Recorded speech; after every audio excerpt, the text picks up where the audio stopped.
హరిశ్రీ గణపతే నమః. అవిఘ్నమస్తు శ్రీ గురుభ్యో నమః. వేద పండితులకు, బ్రాహ్మణోత్తములకు, బుధజనులకు, హైందవ ధర్మం పాటించేట వారందరికీ శిరస్సు వంచి నమస్కారం.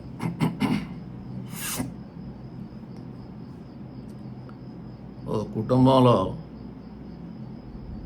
ఏ జాతకం పనిచేస్తుంది?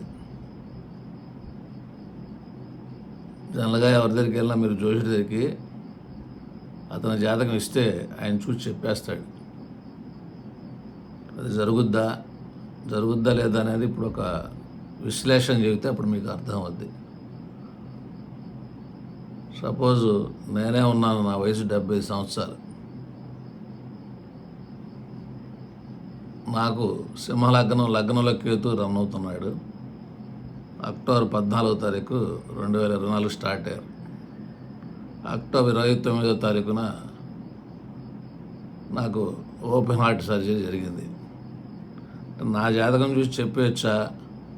మా మిస్సెస్ జాతక చక్రంలో, ఎందుకంటే పొంతం చూసేటప్పుడు వివాహానికి మనకి ఎలా ఉంటుందో చూసుకున్నాం. భర్త జాతక చక్రంలో 10 లక్షల లాస్ ఉండి, భార్య జాతక చక్రంలో 20 లక్షల లాభం ఉంటే వాళ్ళిద్దరే ఉన్నప్పుడు ఏం జరుగుద్ది? ఇంకో 10 లక్షల లాభం జరగాలి కదా. అట్లాగే నాకు 4 పిల్లలు, అబ్బాయి జాతక చక్రంలో తండ్రి గురించి ఏముందో అది కూడా జరగాలి కదా. పెద్ద కోడల జాతక చక్రంలో మామగారి గురించి ఏముందో అది జరగాలి కదా బలంగా ఉన్నప్పుడు. అట్లాగే రెండో అబ్బాయి జాతక చక్రంలో తండ్రి గురించి ఏముంది, పితృస్థానం ఎలా ఉంది, పితృకారకుడు చంద్రుడు, పితృకారకుడు ఎలా ఉన్నాడు, చంద్రలగ్నాథ్ పితృస్థానాధిపతి ఎలా ఉంది, పితృకారకుడు ఎలా ఉన్నాడు, అది కూడా చూడాలి కదా. అట్లాగే మూడో సంతానం ఉంది, మూడో సంతానం గురించి కూడా చూడాలి కదా. మూడో కోడలతో కూడా జరుగుద్ది కదా. మూడో కోడలకు కూడా నేను మామగారిని కదా. అప్పుడు మరి అక్కడ బుధుడు ఉచ్చబట్టాడు అనుకో మామగ్రహం, అప్పుడు ఆటోమేటిక్గా నాకు బలం ఏర్పడాలి కదా. అట్లాగే నాకు కూతురు ఉన్నది. కూతురు జాతక చక్రంలో కూతురు కన్యా లగ్నం, ధనుస్సు రాశి, 6వ ఇంట్లో రాహు. 6వ ఇంట్లో రాహు అంటే వృషభం, రవి రాహువులు. అంటే లగ్నాత్ పితృస్థానంలో పితృకారకుడు వ్యయాధిపతి అయినటువంటి సూర్యుడు రాహుతో కలిసి ఉన్నాడు. చంద్రలగ్నాత్ పితృస్థానాధిపతి అయినటువంటి సూర్యుడు 9వ ఇంట్లో, చంద్రలగ్నాథ్ 6వ ఇంట్లో. చంద్రలగ్నాథ్ 9వ ధనుస్సు రాశి, మూలా నక్షత్రం. చంద్రలగ్నాథ్ 9వ ఇంటి ఓనర్ అయిన సూర్యుడు 6వ ఇంట్లో రాహుతో కలుస్తున్నాడు. ఆ రాహుదశ అయిపోయింది. రాహుదశ నేను జీవించే ఉన్నా కదా. అంటే లగ్నాత్ వ్యయాధిపతి అయినటువంటి రవి పితృస్థానంలో ఉన్నాడు, అది రాహుతో కలుస్తున్నాడు. అది కొద్దిగా మళ్ళీ కుజుడు చూస్తున్నాడు, తండ్రికి అపాయం కదా. చంద్రలగ్నాథ్ పితృస్థానాధిపతి అయినటువంటి సూర్యుడు 6వ ఇంటున్నాడు. చంద్రలగ్నాథ్ వృషభంలో రాహుతో కలిసి 2వ ఇంటి అంటే తొలలోంచి కుజుడు చూస్తున్నాడు. ఆ రాహుదేశ్ తప్పించుకున్నాడు కదా. జనరల్గా జ్యోతిషం ప్రకారంగా ఈ పితృకారకుడు అక్కడ భావకారక భావనాశన అని చెప్పని 9వ ఇంట్లో సూర్యుడు పితృకారకుడు పితృస్థానంలో ఉంటే మరణం జరగాలి కదా, కష్టం జరగాలి కదా. పోనీ ఎందుకు జరగల? ఇప్పుడు చంద్రదశ జరుగుతుంది, అది పక్కన పెడదాం. నెక్స్ట్ మా అల్లుడి జాతకంలో వృశ్చిక లగ్నం, బుధరవులు 6వ ఇంట, మేనమాగ్రహం మేనత్త గ్రహం మీనరాశి. ఆ బుధుడు మేనమాత గ్రహమే, అత్తమాల గ్రహమే. మీనరాశికి ఏంటి? షష్టాధిపతి, ఉత్తరావధి నక్షత్రం. అప్పుడు షష్టాధిపతి కలిసినప్పుడు బుధుడు వచ్చినప్పుడల్లా నా హెల్త్ ప్రాబ్లమ్స్ రావాలి కదా అల్లుడి జాతకంలో. అట్లాగే వీళ్ళకి పిల్లలు ఒక 6 పిల్లల్లో మరి వాళ్ళ జాతక చక్రంలో నేను తాత అవుతా. 2 పక్కల తాతలు ఉంటారు. ఆ తాత జాతక చక్రంలో ఎలా ఉంటుంది నాకు? కనుక అది కూడా జరగాలి కదా. అట్లాగే మరి మనవరాలు ఉంటుంది, మనవరాల జాతకం కూడా జరగాలి కదా. ఏ జాతకం జరుగుద్ది? కనుక నా జాతక చక్రం తీసుకెళ్ళి నేను ఇచ్చా. ఇది బాలేదండి, కొద్దిగా శృంగేరి వెళ్ళేసేసి ఆ స్వామివారి దగ్గర తీర్థం తీసుకోండి, ప్రసాదం తీసుకోండి, కొద్దిగా అది పౌడర్ మంత్రించి ఇస్తారండి, అది నోట్లో వేసుకొని తగ్గిపోద్ది, నేను ఏదో చూశానండి అన్నారు. వెళ్ళా, తీసుకొచ్చా పౌడరు, నా నోట్లో వేసుకున్నా. నేను విమర్శించడానికి చెప్పటల్లా, అర్థం అవటం కోసం చెప్తున్నాను. ఒక పిఎం ఒక ఆంధ్రప్రదేశ్ సపోజ్ ఉంది, దానికి ఒక సీఎం ఉన్నాడు, చీఫ్ మినిస్టర్. ఆ చీఫ్ మినిస్టర్కి ఏ జాతకం పనిచేస్తుంది? వాళ్ళ కుటుంబ జాతకాలు పనిచేస్తాయా? లేకపోతే ఆ శాఖలు ఉంటాయి మినిస్టర్లు, ఆ మినిస్టర్ల శాఖలు పనిచేస్తాయా? ఎందుకంటే అక్కడ సపోజు ఒక విమాన శాఖ మంత్రి ఉంది, విమానం పడిపోయింది, ప్రధానమంత్రి గురించి ఆలోచించరా? కనుక ఆయనకి బ్యాడ్ రాదా? మంచి జరిగింది, ఆయనకి మంచి వస్తుంది కదా, కనుక అన్ని మినిస్టర్లకి ఆ యొక్క చీఫ్ మినిస్టర్కి సంబంధం ఉంటుందా? అర్థం అవటం కోసం చెప్తున్న జాతక చక్రం ఎవరి జాతకం వాళ్ళ మీద పనిచేసిన కూడా భ్రమ, పని చేయదు. కనుక ఎందుకు ఏమిటి వాతావరణాలు అనేటువంటిది అసలు గ్రహస్థితిలో మనం కొన్ని నేర్చుకుంటాంగా జ్యోతిష్యం అనేటటువంటిది. ఆ నేర్చుకోవడం అనేటటువంటిది కొన్ని పాయింట్లు చూద్దాం. ఆ తర్వాత మళ్ళీ ఇప్పుడు నేను చెప్పే సబ్జెక్ట్కి మళ్ళీ వద్దాం. దశాఫలాలు అనేటువంటిది పరిశీలించేటప్పుడు కొన్ని ముఖ్య నియమాలు అనేటటువంటివి ఉన్నాయన్నమాట. ఇది ఋషీశ్వరులందరూ లోకానికి చెప్పారన్నమాట. అందు ప్రధాన ఆచార్యులు ముఖ్యమైనటువంటి వాళ్ళు ప్రధాన పాఠాలు అనేటటువంటిది కొద్దిగా క్రోడీకరించి చెప్పారన్నమాట. మొదట్లో పరాశరుడు అభిప్రాయం చెప్తున్నారు. లగ్నాధిపతి దశ బలము బహుధనం ఇచ్చును. లగ్నాధిపతి బాగుంటే కాంతి, తేజస్సు, ప్రకాశము, బాలచంద్రులాగా దినదిన వృద్ధి. లగ్నాధిపతి బలహీనపడితే సన్నబడిపోయి అజ్ఞాతవాసం చేస్తూ కొద్దిగా అన్ని విషయాల్లో డల్గా ఉంటాడు అన్నమాట.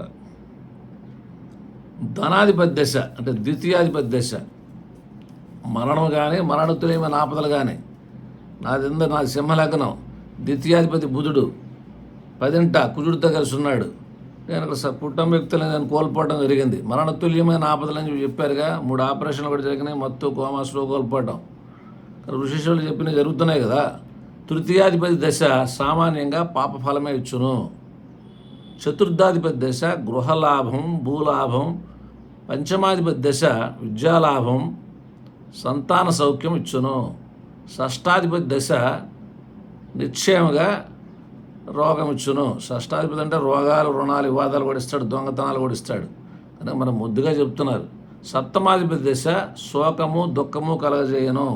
అదే సప్తమాధిపతి బలవంతుడయ్యి ఆ సప్తమాధిపతి కొద్దిగా మంచి పొజిషన్లో ఉంటే వివాహం కూడా ఇస్తాడు. అష్టమాధిపతి దశ నిశ్చయముగా మరణం కలగజేయను. నాది సింహలగ్నం, అష్టమంలో గురువు ఉన్నాడు మీనంలో.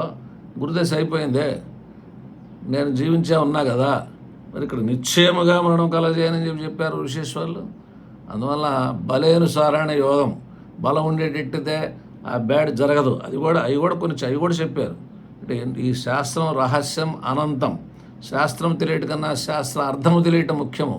శాస్త్రములన్నీ కొన్ని ఎన్నో కోణాలు ఆలోచిస్తే మనం అది ఒక అవగాహనకు వస్తాం అన్నమాట. నవమాధిపతి దశ సత్కర్మలందు మనస్సును లయింపజేయును. కనుక మొత్తం అన్ని దశల్లో 9వ భావాధిపతి దశ భాగ్యాధిపతి దశ అనమాట. ఆ భాగ్యాధిపతి దశ పరమ శోభనం ఇచ్చును అని చెప్పారు. దశమాధిపతి దశ రాజాశ్రయము, అది వృత్తి సంబంధంగా కొద్దిగా మంచి జరుగునన్నాడు. దశం అంటే వృత్తే కదా. లాభాధిపతి దశ లాభం కలగజేయను అన్నాడు. లాభాధిపతి దశ లాభం ఎందుకు కలగజేస్తుంది? సింహలగ్నానికి లాభాధిపతి బుధుడు డొక్క నుంచి డోలు కడతాడు. ద్వితీయ లాభాధిపతి ఆ లగ్నానికి పరమ పాపి. కనుక ఇక్కడ మామూలుగా ఫండమెంటల్ లాభాధిపతి దశ లాభం కలుగునని చెప్పాడు. మరి ఋషీశ్వరులు చెప్పింది మనం వినాలి కదా, మనం నమ్మాలి కదా. 12వ భావాధిపతి దశ రోగము, ధననాశం, పలు ప్రకార కష్టములు కలగజేయను. కనుక ఇప్పుడు వృశ్చిక లగ్నం 12వ భావాధిపతి 7, 12 అధిపతి శుక్రుడు. కనుక 2 పోర్ట్ఫోలియోలు వచ్చినాయి. దానికి ఎలా చూడాలి? అందువలన ఇది ఏంటంటే మన ఋషీశ్వరులు చెప్పారు, చెప్పినవి జరుగుతాయి, బలంగా చెప్పినటువంటి జరుగుతుంటాయి. కనుక లగ్నం మొదలు ద్వాదశ భావాధిపతుల దశ సామాన్యంగా ఈ ఫలాలు చెప్పారు. బలవంతుడు, స్వక్షేత్రగతుడు, ఉచ్చక్షేత్ర, మూలత్రికోణ క్షేత్రము, శుభవర్గము, మౌఢ్యము లేని భావాధిపతి దశలు ప్రాణులకు సుఫలితాలే ఇస్తారు.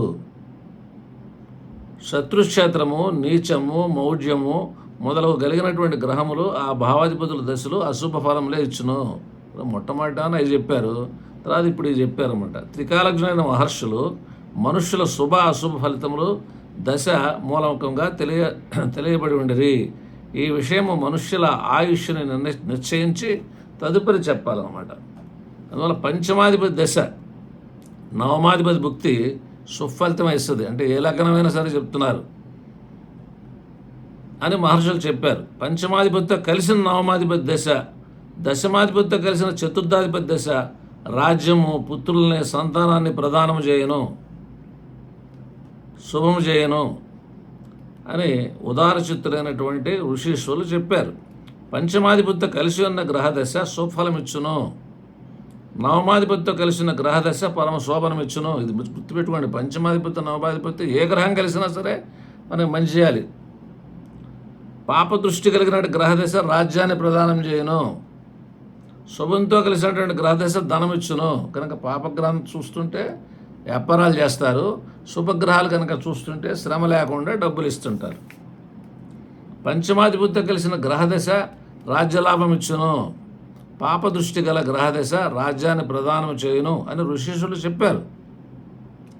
దృష్టి కలగజేయు పాపి యొక్క బలాబలాల్ని అనుకూల స్థితిని అనుసరించి ఫలితాలు అనేటువంటి చెప్పాలి. ఉదాహరణ కర్కాటక లగ్నం, కర్కాటక లగ్నానికి కుజుడు ఉచ్చబట్టాడు. అప్పుడు మేషంలో, కర్కాటకంలో, సింహంలో ఏదైనా గ్రహం ఉండేటైతే ఆ గ్రహదశ వచ్చేటట్టయితే అది రాజ్యాన్ని ప్రదానం చేస్తుంది. చతుర్థాధిపతి కలిసినటువంటి నవమాధిపతి దశ శుభకరము. పంచమ భావం ఉన్నటువంటి దశమాధిపతి దశ సుఫలం ఇచ్చును. ఇవన్నీ ఫండమెంటల్స్, మెయిన్ ఫండమెంటల్స్ చెప్తున్నాను అనమాట. శుభస్థానం ముందు అశుభ స్థానం ముందు కానీ ఉన్న దశమాధిపతి దశ, అట్లనే 10, 2, 4 ఈ స్థానం ముందున్న గ్రహదశయు చతుర్థాధిపతి కలిసిన గ్రహదశయు సుఫలమే ఇచ్చును. ఒకే గ్రహమునకు 6, 7 భావాధిపత్యం వచ్చి అంటే సింహల గ్రహం అన్నమాట. దశమ భావం ఉందమనల్ల వాని దశ సుఫలం ఇచ్చును. స్పెషల్గా చెప్పారు సింహల గ్రహానికి శని 10 ఉంటే సుఫలం ఇస్తారని చెప్పాను. ఆ గ్రహంతో కలిసి ఉన్న గ్రహదశ కూడా సుఫలం ఇచ్చును. శని షష్టాధిపతి అయినా సరే షష్టాధిపతి కలిసిన గ్రహదశ కూడా సుఫలమే చెప్పారు. ఇది సింహల గ్రహానికి వర్తిస్తుంది. ఒకే గ్రహం 2, 7 భావాధిపత్యం వచ్చి చతుర్థ భావం ఉందనేళ్ళ ఆ దశ వానితో కలిసిన గ్రహదశ సుఫలమే ఇచ్చును. ఇది మేష తులా లగ్నములకు సంభవము. 2, 7 భావాధిపత్యం వచ్చి చతుర్థ భావం నుండి ఆ దశ వానితో కలిసిన గ్రహదశలు కూడా సుఫలితం ఇస్తారని చెప్పారు. ఫండమెంటల్స్ చెప్తారు కనుక ఎన్నో కోణాల్లో చెప్పారు. మనకి రోజు జ్యోతిషం చెప్పేటప్పుడు అయినా దృష్టిలో పెట్టుకోవాలి. 6, 8, 12 భావాధిపతులు పంచమాధిపతితో కలిసిన వారి దశ సుఫలం ఇచ్చును. ధనుర్లగ్నానికి శుక్ర కుజులు 9 ఉంటున్నారు. శుక్రుడు ఎవరు? షష్టాధిపతి, మీనరాశి కూడా తృతీయ అష్టమాధిపతి. కనుక ధనుసు రాశికి ఏడిపిచ్చేవాడు శుక్రుడు, షష్ఠ లాభాధిపతి. అతను 9 ఉంటుండి పంచమాధిపతిని కుజుడు గెలవంగానే ఆ యొక్క శుక్రదశలో సుప్రీంకోర్టు లాయర్ అయ్యాడనమాట. బాగానే రాణిస్తున్నాడు. కారణం పంచమాధిపతితో కలిసినటువంటి షష్టాధిపతి సుఫలం అని చెప్పాడుగా. అది శత్రుక్షేత్రంగా శుక్రుడికి. అయినా సరే దశమ భావం ముందున్న చతుర్థాధిపతి దశయు చతుర్థ భావం ముందున్న దశమాధిపతి దశయు సుఫలితం ఇచ్చినటువంటి జ్యోతిష పండితుల యొక్క అభిప్రాయం. 5, 10, 4, 9 అంటే కేంద్ర కోణాలు అన్నమాట. భావాధిపతులు కలిసి ఒకే రాశిలో ఉన్న వారి దశలు కలిసినటువంటి వాళ్ళ గ్రహదశలు రాజ్యతుల్యమైన లాభం ఇచ్చును. చతుర్థమందు ఉన్నటువంటి పంచమాధిపతి దశయు శుభమే. చతుర్థ భావం ముందున్న దశమాధిపతి దశ రాజ్యం ఇచ్చును. శుభరాశికి నాదులైన ఉచ్చగ్రహం ఏ భావముందునో, శుభరాశికి నాదులైన ఉచ్చగ్రహం ఏ భావముందునో ఆ భావాధిపతి దశాకాలము అపరిమితమైనటువంటి ఐశ్వర్యం కలగజేయను. ఇది ఆపుదాం. ఇట్లా చాలా చెప్పారన్నమాట. నెక్స్ట్ ఈ వింశోత్తరి దశలో 18 విభిన్నమైనటువంటి విచిత్రమైనటువంటి ఫలితాలు చెప్పారు. 1 పరమోచ్చ స్థితి, 2 పరమోచ్చానికి ముందు వెనుకున్నటువంటి స్థితి, 3 మూల త్రికోణ స్థితి. అంటే గురువు సపోజు ధనస్సులో మూల త్రికోణం, మీనంలో సొంత ఇల్లే. ఎందుకనంటే మీనంలో శుక్రుడు ఇచ్చబడతాడు. అందువల్ల మనకి ఈ ధనస్సులో వచ్చే బలం మీనానికి ఇచ్చేటువంటి బలం తేడా అనేది ఉంటుంది అన్నమాట. ఆ తర్వాత స్వక్షేత్ర స్థితి, అధిమిత్ర క్షేత్ర స్థితి, తాత్కాలిక బంధుక్షేత్ర స్థితి, ఉదాసీన లేక సమక్షేత్ర స్థితి, అధిశత్రుక్షేత్ర స్థితి, శత్రుక్షేత్ర స్థితి, పరమ నీచానికి ముందు వెనక ఉన్న స్థితి, పరమ నీచ స్థితి, వర్గోత్తమాంశ స్థితి. ఇప్పుడు శుక్రుడు ఉన్నాడు, అది మిత్రక్షేత్రంలో నీచిపడతాడనమాట. నవాంశకరంలో కూడా శుక్రుడు నీచిపెట్టాడు, రాశిలో నీచిపెట్టాడు. అప్పుడు మిత్రక్షేత్రంలో ఉంటాడు. అప్పుడు వర్గోత్తమం చెందినటువంటి గ్రహం స్వక్షేత్ర ఫలితం మనం ఇచ్చును అన్నాడు. అదే శని మేషలో నీచిపడతాడు, పాపక్షేత్రంలో, పాపగ్రహం. అప్పుడు వర్గోత్తమం చెందాడు. అప్పుడు ఇచ్చే ఫలితానికి ఇప్పుడు ఇచ్చే ఫలితానికి తేడా. కన్యా లగ్నానికి అష్టమంలో సూర్యుడు నిచ్చబడటానికి, అష్టంలో సూర్యుడు ఉచ్చబడటానికి, మీన లగ్నానికి అష్టంలో సూర్యుడు నీచబడటానికి చాలా జాగ్రత్తగా ఆలోచించి చెప్పాలన్నమాట. కనుక శత్రుక్షేత్ర స్థితి 9, 10 పరమ నీచయందు ఉన్నటువంటి వెనక ముందు ఉన్నటువంటి స్థితి, 11 పరమ నీచ స్థితి, 12 వర్గోత్తమాంశ స్థితి, 13 సొంత శత్రువర్గ స్థితి షడ్వర్గాల్లో, 14 ఖర అనగా 22 ద్రేకాణ స్థితి. అక్కడ ఉన్నటువంటి గ్రహం మంచి చేయలేదన్నమాట. 15 స్వవర్గ స్థితి, 16 కేంద్ర త్రికోణ స్థితి, 17 12వ ఇంట ఉన్న గ్రహంతో యుద్ధమందు ఓడిన స్థితి, 18 నిండు మౌఢ్యము స్థితి, యుద్ధగతియు ప్రశ్నామార్గం నుండి తెలుసుకోవాలి. ఈ స్థితి భేదముల మూలంగా తన గుణభేదములు అనగా జాతకాది కారకాది గుణములను అనుసరించి ఫలితములు సంభవించును. గ్రహము బలవంతుడైన ఎడల ఇష్టభావము, బలహీనుడైన ఎడల నాశనమే ఫలమిచ్చును. పరమోచ్చమందున గ్రహం అతి వీర్య బలవంతుడు. ఈ దశకు సంపూర్ణ అని పేరు. ఈ దశ రాజ్యలాభము, సకల భోగ సుఖములు, లక్ష్మీ కటాక్షము, కుబేర సమానుడు, సుఖవాసయోగ్యమైన మంచి గృహము ప్రదానము చేయను. ఉచ్చమంతుడైనటువంటి బలవంతుడైన గ్రహదశ పూర్ణ అనేటటువంటి పేరు. ఈ దశ పలు ప్రకార ఐశ్వర్యములు ఇచ్చును. అతి నీచయందున గ్రహదశకు రిక్త అని పేరు. ఈ దశ రోగము, అపాయము, మరణము ఇచ్చును, మనము కలగజేయును. అత్యుచ్చము దాటి నీచరాశికి పోవు గ్రహదశకు అవరోహిణి అని పేరు. మిత్రరాశి ఎందు కానీ ఉచ్చరాశి ఎందు కానీ ఉన్న గ్రహదశకు ఆరోహిణి అని పేరు. మిత్రరాశి అందు కానీ ఉచ్చరాశి ఎందు కానీ ఉన్న గ్రహదశకు మధ్యమ దశ అని పేరు. ఈ దశ ధనమిచ్చును. నీచము నుండి ఉచ్చానికి పోవు గ్రహదశ ఆరోహిణి అని పేరు. నీచమందు శత్రుక్షేత్రమున్న గ్రహదశకు అధమ అని పేరు. ఈ దశ వ్యాధి, దుఃఖము, భయము, కష్టము, శత్రువులను మధ్యింపజేయను. భాగ్యాధిపతి గురువు, వీరి సంబంధముతో అన్యోన్య యోగము, దృష్టి, కేంద్ర త్రికోణ స్థితి ఆయా దశలు తన దశ నామానికి అనుసరించి సుఫలితం ఇచ్చును. నామం అంటే విపత్తు తార అయితే విపత్తులు కలగజేయను. జన్మతార, ధన సంపత్తార, విపత్తార, తర్వాత క్షేమతార, నైదన తార అంటే అపాయం కలగజేయను. ప్రత్యేక తార, వ్యతిరేక తార, అభిప్రాయ భేదాలు ఇచ్చును. ఇట్లా నెక్స్ట్ జాతకంలో ఏ ఒక్క గ్రహం బలదాత ఉన్నదో ఆ గ్రహము భాగ్యము, ఇతర యోగములు ప్రదానము చేయును. ఆ గ్రహము శత్రుగ్రహ దశలందు కూడా తన భుక్తి కాలంలో సుఫలములే ఇచ్చును. ఈ చెప్పిన ఫలితములన్నయో గ్రహస్థితుల వలన కొన్ని వ్యత్యాసములు ఉన్నవి. కేంద్రమందు ఉన్నటువంటి గ్రహము పూర్ణ బలము, ఫణఫరం 2, 5, 8, 11 ఆ యొక్క రాశులందు ఉన్నటువంటి గ్రహము అర్ధబలము. అపోక్లేము 3, 6, 9, 12 రాశులందు ఉన్న గ్రహము పావు బలము. శీర్షోదయ రాశులందు ఉన్నటువంటి గ్రహము తన దశ ప్రారంభమందు సొంత ఫలమిచ్చును. ఉభయోదయ రాశి అందున్నటువంటి గ్రహము మధ్యకాలంలో ఫలితమిచ్చును. పృష్ఠోదయ రాశి అందున్న గ్రహము ఆ దశ చివరిలో ఫలితమిచ్చును. జనన కాలమందు భుక్తినాథుడు దశానాథుడికి ఇష్టరాశి అందున్న ఎడల ఆ గోచారంలో దశానాథుడికి తాత్కాలిక బంధువుగా భుక్తినాథుడు ఉన్న ఎడల సుఫలితమే ఇచ్చును, లేని ఎడల కష్టఫలం ఇచ్చును. శీర్షోదయ రాశులు అంటే ఏంటంటే మిథునము, సింహము, కన్య, తుల, వృశ్చిక, కుంభం శీర్షోదయ రాశులే. ఇట్లా చాలా ఫండమెంటల్స్ చెప్పారు.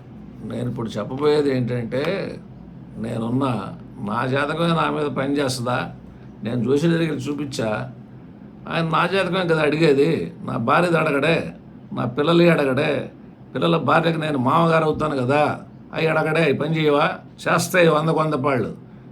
అది నీచబడ్డ గ్రహం బాగా పనిచేస్తుంది, ఉచ్చబడ్డ గ్రహం బాగా పనిచేస్తుంది. అక్కడ బలేనుసారైన యోగం అని చెప్పారు కదా, మరి మనవాళ్ళు పుట్టారు 6. అందువల్ల చివరి జాత చక్రం నాకున్న అనుభవంలో చెప్తున్నాను. 6 మనవాళ్ళు చివరి జాత చక్రంలో ఎక్కువ పనిచేస్తుంటాయి. ఉచ్చబడ్డ గ్రహాలు పనిచేస్తుంటాయి, నీచబడ్డ గ్రహాలు పనిచేస్తుంటాయి, అన్ని గ్రహాలు పనిచేస్తుంటాయి. ఇప్పుడు నేను సపోజ్ నాకు ఒక అపాయం జరుగుద్దని ఉంది, అయితే మరణం జరుగుద్దని ఉంది. మరణం జరుగుతుంటే నా జాతక ప్రకారంగా నేను మరణం జరుగుద్దా, నా భార్య జాతి చక్రీత్యా భర్తకు అపాయం ఉంటే మరణం జరుగుద్దా, నా పెద్ద కుమారుడు జాతి చక్రీత్యా, 2వ కుమారుడు జాతి చక్రీత్యా, 3వ కుమారుడు జాతి చక్రీత్యా పితృస్థానం ప్రకారంగా మరణం జరుగుద్దా, నా పెద్ద కోడలు జాతకరీత్యా, 2వ కోడలు జాతకరీత్యా, 3వ కోడలు జాతి చక్రీత్యా మామగారికి బాగపోతే అక్కడ మరణం జరుగుద్దా, నా కూతురు జాతక చక్రంలో మరణం జరుగుద్దా, అల్లుడి జాతకంలో మరణం జరుగుద్దా.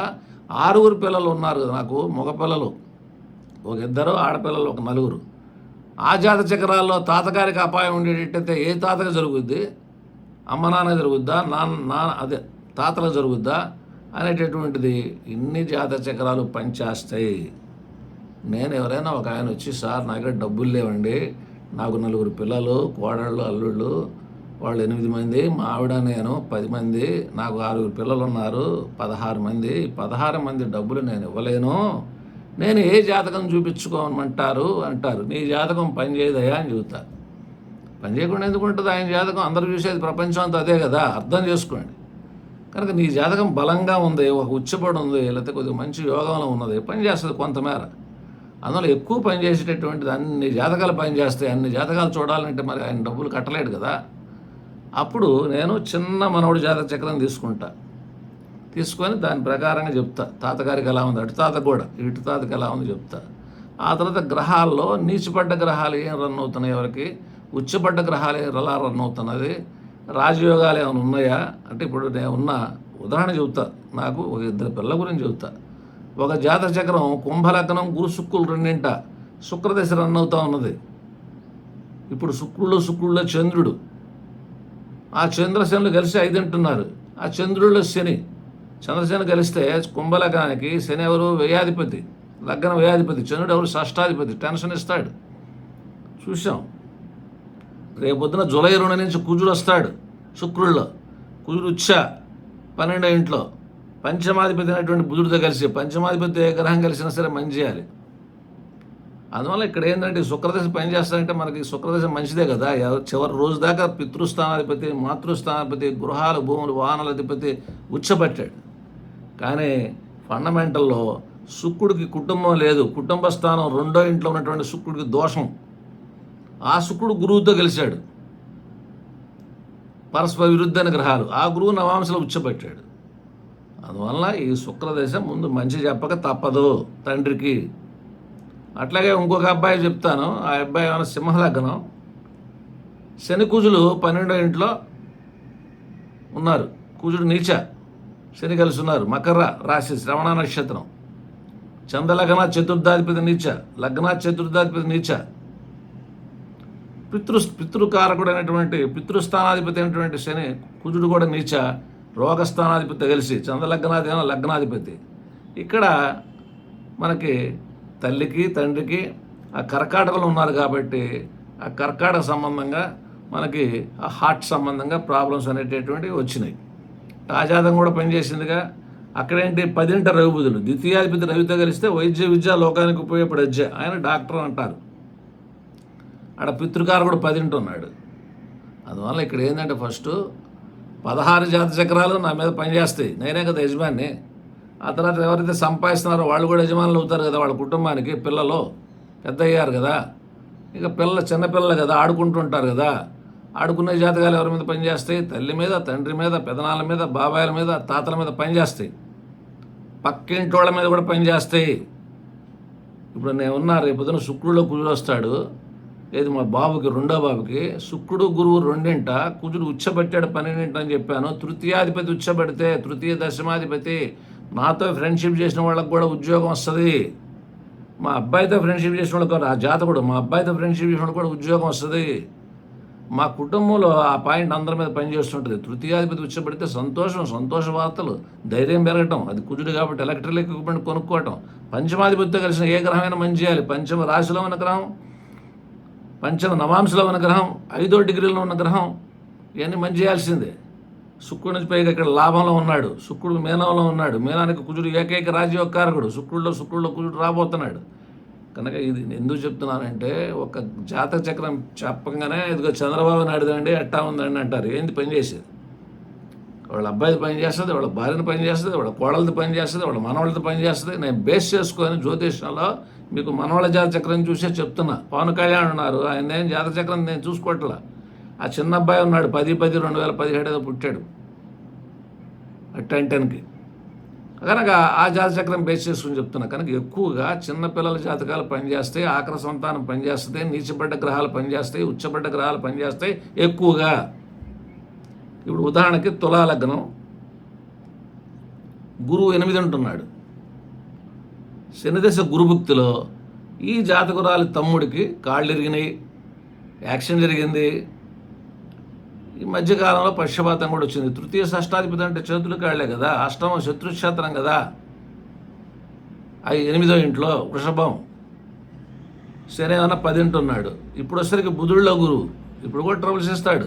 ఎందుకంటే తృతీయాధిపతి అష్టమం, ఫ్రెండ్స్ అందరికీ పక్కన వాళ్ళకి ట్రబుల్స్ ఇస్తారు. అట్లాగే ధనుర్లగ్నం, శని కర్కాటకం అంటే తృతీయాధిపతి అష్టమం. నవాంశలో శని శుక్రులు వృశ్చికం అంటే ఏంటి, శుక్రుడు షష్టాధిపతి. ఇది రాశి మేషరాశి, నక్షత్రం శని నక్షత్రం. అందువల్ల ఇక్కడ ఏంటంటే ముందు ఈ శని శుక్రులు కలిసినందువల్ల ఆయన పార్ట్నర్స్ కానీ ఆయన పక్కన వాళ్ళు కానీ వాతావరణం కానీ ఈడీ కేసులు చూసేశారు. ఆ ఇంటర్ పీరియడ్ అప్పుడు శని పీరియడ్లో రాహుల్ దశలో రాహుల శనిలో కేసులు చూశారు. అదేంది జాతకం వాళ్ళది కదా, జాతకం వీళ్ళది కదా. అందువల్ల ఎన్నో జాతకాలు పనిచేస్తుంటాయి. మీకు లింక్ ఉన్న జాతకాలను పనిచేస్తాయి. సజ్జన సాంగత్యం అంటే ఆ సజ్జనుడి వలన మంచి ఉంది, దుర్జన సాంగత్యం దుర్జనుడి వలన మంచి ఉంది, గురువు వలన మంచి ఉంది. గురువు పాఠం మంచిగా చెప్తే అది మనకు మంచి ఉంటుంది. అందువలన ఒక జాతచక్రం తీసుకెళ్ళి చూపించేసేసి ఇక్కడ ఈ జాతకం జరగలేదు అంటే ఎట్ట జరుగుద్ది. 70 సంవత్సరాల నుండి నాకు 16 మంది నా కుటుంబంలో వ్యక్తులుండి ఇంకా కూడా చెప్తా. సపోజ్ మా అమ్మాయి ఉంది, మా అమ్మాయికి భర్తకి సపోజ్ ఒక బ్రదరో సిస్టరో ఉన్నారు, వాళ్ళ జాతకాలకు మా అమ్మాయి ఏమవుద్ది, మా పిల్లలకి ఏమవుద్ది. 6 పిల్లల్లో మేనమామేత్తలు కూడా అవుతారుగా కొందరు. కనుక వాళ్ళ తల్లిదండ్రులుగా కాకుండా మేనమామేత్తలు కూడా పనిచేస్తాయిగా. అందువల్ల నేను మా అమ్మాయికి మంచిగా ఉండాలి, మా ఆవిడ అడిగింది మంచిగా ఉండాలి అని చెప్పని. మా 3వ అబ్బాయికి నేను ముహూర్తం పెట్టేటప్పుడు ఆ ధనుర్లగ్నం పెట్టి ఆ బుధుడు రవి భాగ్యాధిపతితో కలిస్తే ఆ యొక్క ఈ అమ్మాయి మేనత్త అవుద్ది. భాగ్యాధిపతితో కలిస్తే రవి బుధులు అక్కడ కొద్దిగా మంచిగా ఉంటుంది. ఆ అబ్బాయి బ్యాంక్ అతను అనమాట. కనుక కొద్దిగా శుక్రుడు కూడా కాంబినేషన్ అనేది ఉంది. ఆ కలిసినందువలన ఆ బుధుడు వచ్చినప్పుడల్లా ఆ అమ్మాయికి మంచి జరుగుతూనే ఉంటుంది. నాకు జ్యోతిషం తెలుసు కాబట్టి అక్కడ పెట్టింది ఎవరికి, మా 3వ బాబుకి. అది తెలుసు కాబట్టి నేను ఏదో పెట్టుకోగలిగా. మా 2వ బాబు ఉన్నాడు, అతను కూడా ముహూర్తం జ్యోతిష్యం చెప్తుంటాడు. అది ఇందా చెప్పాను, కుంభలగ్నం గురు శుక్రులు రెండింట అంటే వాక్స్థానంలో గురు సంబంధం ఉంటే చెప్పినవి జరుగుతాయి. ఇంకా గురు శుక్రులు ఉంటే ఏంటనేది విశ్లేషణ పక్కన పెడదాం. అందువల్ల ఇక్కడ ఫస్ట్ పాయింట్, ఎవరి జాతకం వాళ్ళ మీద పనిచేస్తాను కూడా భ్రమ. బలమైనటువంటి జాతక చక్రాలు బలహీనమైన జాతక చక్రాలు బాగా పనిచేస్తాయి. అది బ్యాడ్ కానీ గుడ్ కానీ. షష్టాష్టమ వ్యాధిపతుల జాతక చక్రాలు బాగా పనిచేస్తాయి. ఉచ్చబడ్డ గ్రహాలు బాగా పనిచేస్తాయి, నీచబడ్డ గ్రహాలు బాగా పనిచేస్తాయి. కుటుంబంలో అందరే, స్నేహితులు కూడా, పక్కింటి వాళ్ళే కూడా. ఇప్పుడు పక్కింటి రోజు మాట్లాడుతుంది, కూర తెచ్చిస్తాం కానీ వెళ్తాం కానీ వాతావరణం కానీ. చెప్పాం కదా సజ్జన సాంగత్యం దుర్జన సాంగత్యం అని. అందువల్ల ఆటోమేటిక్గా మంచి పని చేస్తుంది. ఇది చెప్తే ఎవరన్నా ఒప్పుకుంటారా? ఇన్ని జాతకాలు చూడాలంటే ఎలా ఒప్పుకుంటారా? నేను మొదటి నుంచి చెబుతున్నా, ఎవరి జాతకం వాళ్ళ మీద పనిచేస్తున్న భ్రమ. అందరి జాతకాలు పనిచేస్తాయా పెద్ద వయసు అప్పుడు. పెళ్లి కాకముందు అయితే నీ జాతకం నేను చెప్పగలను. పెళ్ళి అయ్యేటట్టయితే భార్య పిల్లలైనా చూపించుకోండి కనీసం. నీకు చెల్లెలు ఉంది, చెల్లి పిల్లకి నువ్వు మేనం అవుతావు, అవి నేను అడగటం కరెక్ట్ కాదు. డబ్బులు ఉండేటట్టయితే అవి కూడా చెప్పించుకోవయా అని చెప్పి నేను చెప్పాలి. వాళ్ళు ఈ జాతక చక్రాలకి ఇప్పుడు నాకు 2 పిల్లలండి, నా భార్య 4 చూపించమంటున్నారు. మీరు అందరు అడిగేది ఒకటే కదా, డబ్బు కోసం మీరేమైనా అడుగుతున్నారా అని చెప్పి అనుకుంటారు. డబ్బు కోసం కాదు, జ్యోతిషం బతికించడం కోసం, పేరు ప్రఖ్యాతులు రావడం కోసం. ఆ జ్యోతిషం విన్నప్పుడు అతను బ్రహ్మాండం చెప్పారా, ఇంత పిల్లల జాతకాలు నా మీద పనిచేస్తారని చెప్పి గత 30 సంవత్సరాల నుంచి డే టు టైం లేనటువంటి వాళ్ళు ఎవరైతే ఉన్నారో తల్లిదండ్రులు, వాళ్ళకి పిల్లల జాతక చక్రాలు చూసి మనవాళ్ళ జాతకాలు చూసే చెప్తున్నాను. అవి జరుగుతాయి. కనుక ఇప్పుడు నేను కొద్దిగా చెప్పా జ్యోతిష్యం, చాలా ఉంది జ్యోతిష్యం. ఆ దశ అంతర్దశలు, ఆ యొక్క 1వ అధిపతి ఎట్లా ఉన్నాడు, ఆ నీచ ఉచ్చ ఎలా ఉన్నాడు, అది సింపుల్గా చెప్పా. ఎంతో ఉంది శాస్త్రం, రహస్యం అనంతం. శాస్త్రం తెలియటం కన్నా శాస్త్రం అర్థం తెలియటం ముఖ్యము. శాస్త్రములన్నీ రోజువారీ మారే పరిణామాల్లో ఇవాళ మన ముందు ఈ శాస్త్రం ఉంది. ఇప్పుడు ఒక రూల్ ఇప్పుడు ఉంది, 10,000 సీట్లు ఉన్నాయి ఎంబీబీఎస్. ఇప్పుడు 20,000 సీట్లు చేసేసారు మోడీ గారు. ఇప్పుడు నేను చెప్పేటప్పుడు 10,000 సీట్లు ఎడితే ఎట్లా ఉంటుంది, 20,000 మంది 10,000 మందికి ఎక్కువ మందికి వస్తుంది కదా. ఇట్లా ఎన్నో కోణాల్లో ఆలోచించి చెప్పాల్సినటువంటి ఉన్నది. మీకు కొద్దిగా అవగాహన అయిందనుకుంటాను. ఎవరి జాతకం వాళ్ళ మీద పనిచేస్తూ ఉండేది ఉండదు. మన కుటుంబంలో ఆఖరి సంతానం ఎక్కువ పనిచేస్తుంటుంది. 90 పాళ్ళు. ఒక్కోసారి ముందు పుట్టినటువంటి జాతక చక్రంలో ఉచ్చబడ్డ గ్రహాలు కానీ ఏదైనా ఉంటే, నీచబడ్డ గ్రహాలు ఏదైనా ఉంటే ఎక్కువ పనిచేస్తుంటాయి. శత్రుక్షేత్రంలో ఉన్నటువంటి గ్రహాలన్నీ ఆ ఫండమెంటల్స్ ఉన్నాయి. ఫండమెంటల్స్ ఏంటంటే కొన్ని లక్షల ఫండమెంటల్స్ ఉన్నాయి. ఆ లక్షల ఫండమెంటలన్నీ బ్రెయిన్లో గుర్తుంటాయా, మనం ఇంప్లిమెంట్ చేయాలంటే ఎట్లా ఇంప్లిమెంట్ చేయాలి. అందువల్ల నేను ఇదివరకు కూడా ఒక వీడియో చేశాను. ఎవరి జాతకం వాళ్ళ మీద పనిచేస్తాను కూడా భ్రమ. బలమైనటువంటి జాతకాలు పనిచేస్తాయి, బలహీన జాతకాలు పనిచేస్తాయి. ఆఖరి సంతానాన్ని ఎక్కువ పనిచేస్తుంటుంది. ఇప్పుడుంది 2 పిల్లలు పుట్టారు. ఆ పెద్ద అబ్బాయి పుట్టగానే తల్లికి పూర్తి బలం, మాతృకారకుడు ఉచ్చ, మాతృస్థానం ఉచ్చ, చంద్రలగ్నాథ్ మాతృస్థానం కూడా బలంగా ఉంది. ఆమె తెప్పెత్తనం. రెండో అబ్బాయి పుట్టాడు. రెండో అబ్బాయి పుట్టగానే మాతృస్థానాధిపతి నిలిచిపెట్టాడు, మాతృకారకుడు చంద్రుడు నిలిచిపెట్టాడు. చంద్రలగ్నాథ్ మాతృస్థానాధిపతి కూడా బాగాలేదు, ఇంకా బలం పోయింది ఆ ఇంట్లో. కనుక మళ్ళీ పెద్దయి మళ్ళీ కోడళ్ళు వచ్చిన దాకా లేకపోతే అల్లుళ్ళు వచ్చిన దాకా ఆమె పాపం బలం లేదు ఇంట్లో. అందుకని ఆఖరి సంతానం ఎక్కువ పనిచేస్తుంది కదా. కృష్ణుడు పుట్టాడు. కృష్ణుడు ఎవరి కోసం పుట్టాడు? మేనమా గండంలో పుట్టాడని మీరు వింటారు కదా, రోహిణి నక్షత్రంలో పుట్టాడని చెప్పని. మేనమా గదా గండం ఈయనకి కాదు కదా, ఈ జాతచక్రం కాదు కదా. అందువలన ఇక్కడ తాత గండంలో పుట్టేవాళ్ళు ఉన్నారు, తండ్రి గండంలో పుట్టేవాళ్ళు ఉన్నారు, మేనమా గండంలో పుట్టేవాళ్ళు ఉన్నారు, పెదనాన్న గండంలో పుట్టేవాళ్ళు ఉన్నారు. ఒక జ్యేష్ఠ నక్షత్రాన్ని ఒక 20 భాగాలు చేస్తే దానిలో ఏ భాగంలో ఏ ఏ ఫలితం ఉంటుందనేది ఉన్నది. కనుక ఈ శాస్త్రం గబక్కనే చూసి చెప్పేది కాదు. బుద్ధిశక్తి, జ్ఞాపక శక్తి, గణిత సామర్థ్యం, ఈ 3 ఉంటే ఈ శాస్త్రం జోలికి రావాలి. లెక్కల్లో 100కు 100. కనుక ఒక 20 ఏళ్ళ కింద 30 ఏళ్ళ కింద ఏం జరిగింది గుర్తుండాలి. అంటే మెమరీ పవర్. బుద్ధిశక్తి అంటే ఇప్పుడు వృశ్చిక లగ్నం ఉన్నాడు, బుధుడు ఉచ్చబట్టాడు, ఆయన తెలివితేటలు తేడా. మేషలగ్నం బుధుడు ఉచ్చబట్టాడు, ఆయన తెలివితేటలు తేడా. మొండితనంతో ఉంటే తెలివితేటలు, పరపెట్టి తెలివితేటలు కావు. ధనులగ్నం కేంద్రాపేక్ష దోషవుతాడు బుధుడు, అక్కడ ఉచ్చబట్టాడు రవితో కలిసి, అప్పుడు తెలివితేటలు ఇంకొద్దిగా మార్కులు వేస్తాం. అందువల్ల ఈ బుధుడు ఒక్క బుద్ధికారకుడు బుధుడే. ఒక్కొక్క లగ్నానికి ఒక్కొక్క రాశికి ఎలా ఉన్నాడు ఏమిటి, ఇంతమంది కుటుంబంలో జాతక చక్రాల్లో ఆ మేనమామ గ్రహం ఎలా ఉంది ఏమిటి, ఎంత విశ్లేషణ చేయాలి అర్థం చేసుకోండి. జ్యోతిషం అనేటటువంటిది టఫ్ సబ్జెక్టు. ఎన్నో కోణాల్లో ఆలోచించి చెప్పాలి. ఒక సీఎం గెలుస్తాడా లేదంటే ఓటర్ వేసినటువంటి ఓటర్ని బట్టి చెప్పచ్చు, కార్యకర్తను బట్టి చెప్పచ్చు, నిలబడ్డ మినిస్టర్ లేకపోతే నిలబడ్డ వాళ్ళ ఎమ్మెల్యే మనవడు జాతక చక్రం చూసి చెప్పచ్చు. ఎన్నో కోణాలలో చెప్పచ్చు. ఆ యొక్క సీఎంకి ఒక ఆయన లీగల్ ఆస్పెక్ట్ చూస్తుంటాడు, ఆయన పిల్లల జాతి చక్రాలు ఉన్నాయి చూసి చెప్పచ్చు. అందువల్ల శాస్త్రం ఎన్నో కోణాల్లో ఆలోచించి చెప్పచ్చు. మీకు కొద్దిగా అర్థం అవడం కోసం నేను కుస్తీ పడి చెప్పడానికి ప్రయత్నం చేశాను అనమాట. మంగళ మహోత్సవం పోయారు.